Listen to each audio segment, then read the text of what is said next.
Persian উপসাগরের ঘন নীল আকাশে তখন সবে সূর্যের আলো ছড়িয়ে পড়তে শুরু করেছে। ঘড়ির কাঁটায় তখন সকাল 8:13। এমন একটা সময় যখন পৃথিবীর এই অংশের সবকিছু শান্ত এবং স্বাভাবিক মনে হয়, কিন্তু আকাশের গভীরে তখন চলছিল একেবারে অন্যরকম এক কাহিনী। দুটো American F-22 Raptor fighter jet প্রচণ্ড বেগে ছুটে চলেছিল ইরান সাগরের দিকে। এই বিমানগুলো শুধুমাত্র সাধারণ যুদ্ধ বিমান নয়, বরং বিশ্বের সবচেয়ে অত্যাধুনিক এবং মারাত্মক স্টেলথ ফাইটারগুলোর একটি। প্রতিটি বিমানের মূল্য প্রায় $200 মিলিয়ন এবং এগুলো তৈরি করা হয়েছে এমনভাবে যাতে শত্রুপক্ষের রাডার এদের সহজে খুঁজে পেতে না পারে। ককপিটে বসেছিলেন দুজন অভিজ্ঞ পাইলট, একজন ক্যাপ্টেন ডেভিড আর একজন রয়্যাল স্নো। দুজনেরই রয়েছে হাজারেরও বেশি যুদ্ধ মিশনের অভিজ্ঞতা, কিন্তু আজকের মিশনটা ছিল সম্পূর্ণ ভিন্ন মাত্রার। তাদের সামনে ছিল একটা অত্যন্ত বিপজ্জনক এবং গোপন অভিযান। লক্ষ্য ছিল ইরানের দক্ষিণ মরুভূমির একটা সামরিক ঘাঁটি। তাদের হাতে সময় ছিল অতি সামান্য, মাত্র 17 মিনিট। এই স্বল্প সময়ের মধ্যে তাদের ওই সামরিক ঘাঁটিতে পৌঁছাতে হবে, নির্ধারিত কাজ সম্পন্ন করতে হবে এবং নিরাপদে আন্তর্জাতিক আকাশ সীমায় ফিরে আসতে হবে। সময়টা বাছাই করা হয়েছিল খুবই সতর্কতার সাথে, কারণ গোয়েন্দা তথ্য অনুযায়ী সকাল 8:30টার আগে ইরানের উত্তর এবং কেন্দ্রীয় অঞ্চলের সামরিক স্থাপনাগুলো পুরোপুরি সচল হয় না। সকালের এই সময় বেশিরভাগ সৈন্য এবং অফিসাররা দৈনন্দিন প্রস্তুতিমূলক কাজে ব্যস্ত থাকেন এবং অনেক ডিফেন্স সিস্টেম স্ট্যান্ড বাই মুডে থাকেন। পরিকল্পনা অনুযায়ী তারা হরমুজ প্রণালীর দিক থেকে অত্যন্ত নিচু উচ্চতায় উড়ে প্রবেশ করে। সমুদ্রপৃষ্ঠ থেকে মাত্র কয়েকশো ফুট উপরে দিয়ে উড়ে যাওয়া এই বিমানগুলো রাডারে ধরা পড়ার সম্ভাবনা খুবই কম। দুই পাইলট তখন প্রচণ্ড গতিতে এগিয়ে চলছিলেন। তাদের বেগ ছিল ঘন্টায় 2000 কিলোমিটারেরও বেশি। এই গতিতে ছুটে চলা কোনো বস্তুকে সাধারণ যুদ্ধবিমান দিয়ে তাড়া করা একেবারেই অসম্ভব। তারা জানতেন ইরানের কাছে এরকম আধুনিক স্টেলথ ফাইটার নেই, তাই আকাশ যুদ্ধে জড়িয়ে পড়ার সম্ভাবনা নেই বললেই চলে। তারা প্রায় নিঃশব্দে পাহাড়ের গিরিখাত আর উপত্যকার মধ্য দিয়ে এগিয়ে যাচ্ছিলেন তাদের গন্তব্যের দিকে। ঠিক সেই মুহূর্তে ইরানের একটি প্রধান রাডার নিয়ন্ত্রণ কক্ষে ডিউটিতে ছিলেন একজন তরুণ জুনিয়র অফিসার। সকালবেলার শিফট হওয়ায় পুরো কন্ট্রোল রুম তখনও সম্পূর্ণভাবে সক্রিয় অবস্থায় ছিল না। অধিকাংশ উন্নত সিস্টেম লো পাওয়ার মোডে চলছিল। জুনিয়র অফিসার তখন রুটিন পর্যবেক্ষণের কাজে ব্যস্ত ছিলেন। তিনি স্ক্রিনের দিকে তাকিয়ে আছেন যদি কোনো অস্বাভাবিক কিছু চোখে পড়ে। হঠাৎ করেই তিনি স্ক্রিনে দুটো অদ্ভুত সংকেত লক্ষ্য করলেন।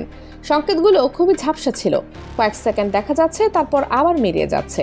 প্রথমে তিনি ভাবলেন হয়তো এটা কোনো প্রযুক্তিগত ত্রুটি অথবা ভুয়া সতর্কতা। নতুন অফিসার হওয়ায় তিনি কিছুটা দ্বিধাগ্রস্ত হয়ে পড়লেন, কিন্তু কিছুক্ষণ পর যখন আবার সেই সংকেতগুলো দেখা দিল, তখন তিনি বুঝলেন বিষয়টা এড়িয়ে যাওয়ার মতো নয়। তিনি দ্রুত একজন সিনিয়র অফিসারকে ডাকলেন।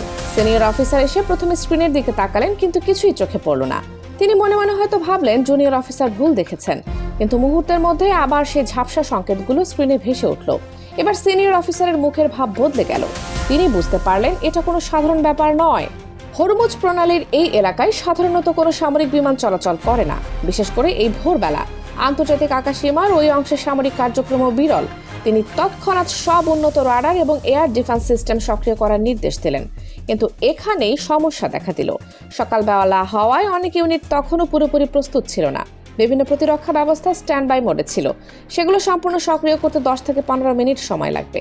কন্ট্রোল রুমে তখন জরুরি অবস্থা জারি করা হলো। সবাই দ্রুততার সাথে কাজ শুরু করলো। এদিকে আকাশে উড়ন্ত দুই পাইলট হঠাৎ তাদের বিমানের ভেতরে একটি সতর্কীকরণ সংকেত শুনতে পেল। ককপিটের ডিসপ্লেতে স্পষ্ট দেখা যাচ্ছিল রাডার লক অন, মানে কেউ তাদের অবস্থান শনাক্ত করে ফেলেছে এবং কোনো এয়ার ডিফেন্স সিস্টেম বা ক্ষেপণাস্ত্র তাদের লক্ষ্য করে প্রস্তুত হচ্ছে। এই সংকেত দেখে দুজন পাইলট চমকে উঠলেন। তারা কল্পনাও করেননি যে এত নিচু উচ্চতায় এবং এত প্রচণ্ড গতিতে উড়েও তারা ধরা পড়ে যেতে পারেন। ক্যাপ্টেন ডেভিড তার সঙ্গীকে জানালেন তারা বিপদে পড়েছেন এবং তাৎক্ষণিক মিশন বাতিল করে ফিরে যেতে হবে, কিন্তু ততক্ষণে অনেক দেরি হয়ে গিয়েছিল। কয়েক মুহূর্ত পরই তারা দেখতে পেলেন আকাশে একটা ক্ষেপণাস্ত্র ভয়ঙ্কর গতিতে তাদের দিকে ছুটে আসছে। ইরান তাদের S-300 সিরিজের এয়ার ডিফেন্স সিস্টেম ব্যবহার করেছিল।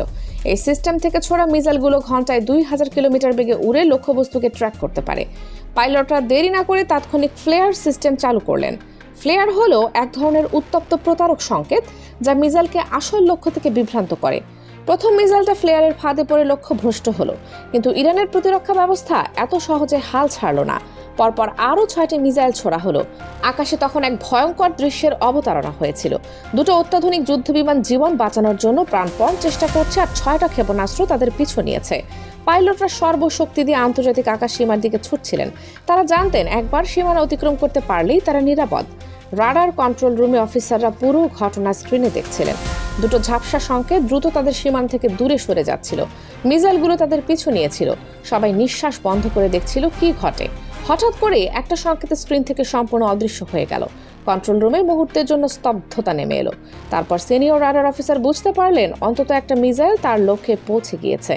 একটা $200 মিলিয়ন স্টেলথ ফাইটার সম্ভবত ভূপাতিত হয়েছে। এই ঘটনা মুহূর্তের মধ্যে আন্তর্জাতিক গণমাধ্যম এবং সোশ্যাল মিডিয়ায় ছড়িয়ে পড়ল।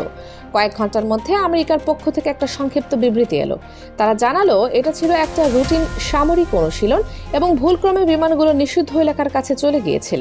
অন্যদিকে ইরান কঠোর বার্তা দিল যে তাদের আকাশ সীমায় কোনো রকম অনুপ্রবেশ সহ্য করা হবে না। এই ঘটনার পর ইরান তাদের সব ধরনের প্রতিরক্ষা ব্যবস্থা আরো শক্তিশালী করেছে এবং সকল ইউনিটকে সর্বক্ষণ সক্রিয় থাকার নির্দেশ দিয়েছে।